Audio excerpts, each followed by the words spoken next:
ಮಂಗಳೂರಿನ ಪಾಂಡೇಶ್ವರದಲ್ಲಿರುವ ಶ್ರೀನಿವಾಸ್ ಯೂನಿವರ್ಸಿಟಿ ವತಿಯಿಂದ ಕೋಶ್ art exhibition ಕಾಲೇಜಿನ ಸಭಾಂಗಣದಲ್ಲಿ ನಡೆಯಿತು. ಕಾರ್ಯಕ್ರಮವನ್ನು ಮುಖ್ಯ ಅತಿಥಿಯಾಗಿ ಆಗಮಿಸಿದ ಗುಲ್ಶನ್ ರಾಯ್ ಆರ್ಕಿಟೆಕ್ಟ್ನ ಪ್ರಾಂಶುಪಾಲರಾದ ಗುಲ್ಶನ್ ರಾಯ್ ಅವರು ದೀಪ ಬೆಳಗಿಸುವ ಮೂಲಕ ಉದ್ಘಾಟಿಸಿದರು. ನಂತರ ಚಿತ್ರಕಲಾ ಪ್ರದರ್ಶನವನ್ನು ರಿಬ್ಬನ್ ಕತ್ತರಿಸುವ ಮೂಲಕ ಉದ್ಘಾಟಿಸಿದರು.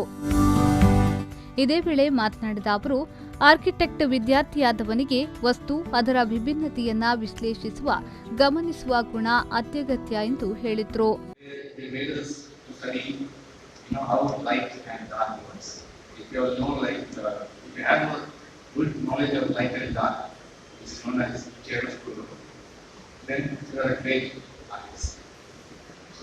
That's something which is very important, and I can go on talking about it if I have my slides here.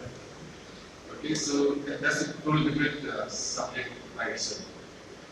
Because art is just like a therapeutic medium, and it lets you express your emotions and thoughts on it like that.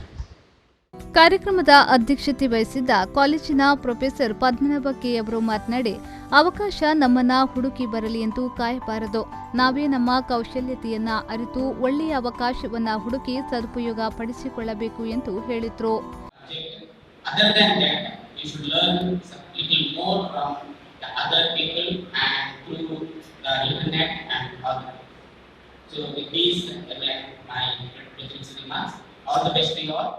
ಈ ಸಂದರ್ಭದಲ್ಲಿ ಕಾಲೇಜಿನ professor Yogita K, ಕಾಲೇಜಿನ ಉಪನ್ಯಾಸಕರು ಹಾಗೂ architect ವಿದ್ಯಾರ್ಥಿಗಳು ಕಾರ್ಯಕ್ರಮದಲ್ಲಿ ಪಾಲ್ಗೊಂಡಿದ್ದರು.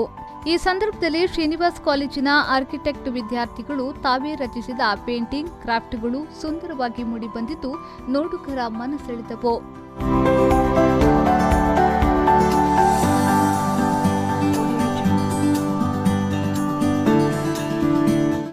Bureau report, ವಿ4 ನ್ಯೂಸ್, ಮಂಗಳೂರು.